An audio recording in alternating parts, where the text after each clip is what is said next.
Crew exclusive content for, let me check my notes. It is Wednesday, November 6th, 2024. And today it's just me and my boy, AB. And last night, AB, the college football rankings, the first one, I could not wait for them.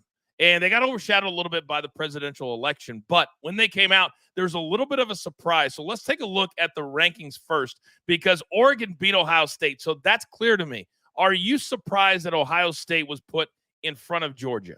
No, I wasn't because, if your loss is to the number one team in the country, right? Like, how do I punish you for that, right? And we've got weeks to go here. It's going to settle itself out. Georgia, number 3, I mean, their loss was to Alabama, a game that they almost won. So, no, man, like, I don't hammer on it too much.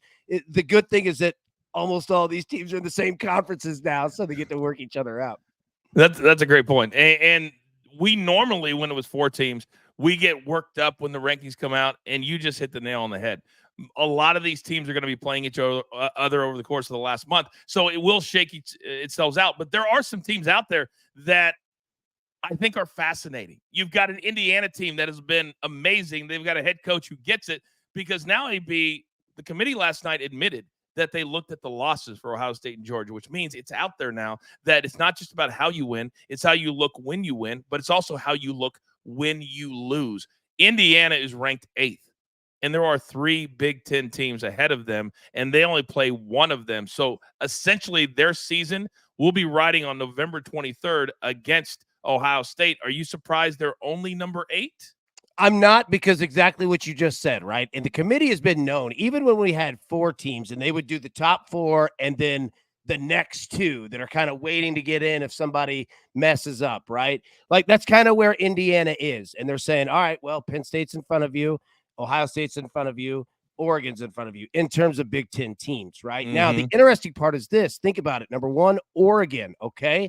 They're sitting there. Ohio State's loss is to Oregon, so they're behind them. Penn State's loss is to Ohio State. So That's right. so you have all these factors of saying, well, okay, say, you've got to make a decision. Well, now exactly what you just said, Coach, is that the committee starts looking at the losses and saying, all right, well, I'm not going to put them over them, even though they lost. But like you said, Indiana, dude, it's all in front of you, man. You control your own destiny. Yeah, absolutely. And as we look at the potential, if the season ended today, maybe this is what it would look like.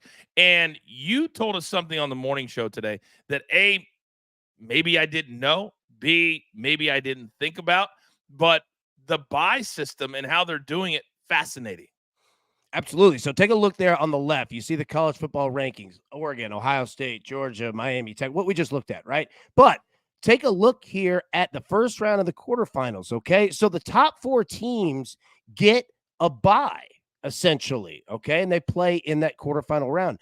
But the rules are set in place that the teams that get a bye have to be conference champions. So that's why you see BYU up there and not Ohio State, because Ohio State lost to Oregon, and they're projecting Oregon to win the Big Ten, Miami to win the ACC, BYU to win the Big 12. Now take a look at Georgia here. Remember, Georgia beat Texas. Okay, so Texas, that's right. So Texas sitting there, but Georgia lost to Alabama. Okay, Tennessee has an SEC loss to Arkansas, but Tennessee's already beat Alabama and plays Georgia next week. So you have all of these things going on, not only the last couple weeks, but the final 4 weeks. Texas and Texas A&M play each other the final game. So you know who's the smartest one? Notre Dame. But they're right. Like, it's so fascinating that the rankings might not be exactly how the bracket rankings end up and shake out by the time this thing kicks off.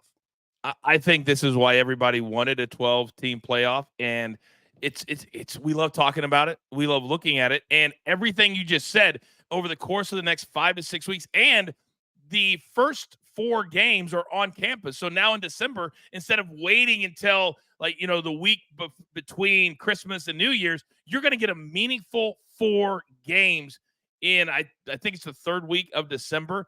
Everything about it is awesome. Can you imagine some of these games? Can you imagine Alabama and Texas in a playoff game in Austin? It'd be unbelievable. And think about this, okay? Now, here's a road where you have to make a decision, Coach, and I'm going to ask you what you would choose. Okay. So, to be one of these conference champions, okay, teams are going to buy. Remember, you have to play an extra game of the conference championship. So, you have to, if you're Georgia, you might have to go up. You just get done playing Tennessee, and you might have to go play Texas again. That's a big ass game, dude. Like, who wants to go to war right before? And think about if you're a team that plays in the conference. Like, let's say Georgia and Texas play again in the SEC championship. Okay. What if you're the team that loses that game? So you just had to play a top 5 team. You lost. And remember, the committee set the precedent last year. Florida State was undefeated and won the ACC championship, and they left them out. They punished them for the conference championship because their quarterback, Jordan Travis, was hurt.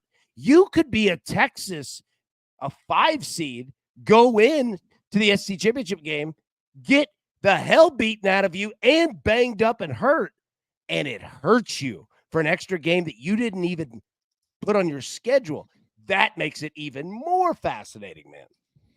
I think it's very, very appropriate on this Wednesday after everything AB just said to just sit here for a second and ask yourself one single solitary question.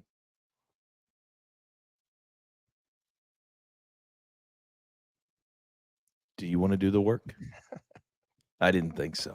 That is how you get down. That is how you break all of this stuff. That is why a 12-team playoff, everyone with a brain was clamoring for it. Now, so many more meaningful games throughout all of November, December, and January. Can't wait for it. Tune in to DTL every single morning, 10 a.m. Eastern time on Stadium. Also, we replay at 4 p.m. Eastern time as well. Do not forget about Primetime Live, Thursday night, 7 Eastern, Bengals and the Ravens. For AB, for Producer Man, I am the coach. This has been your crew exclusive content for all of you who simply want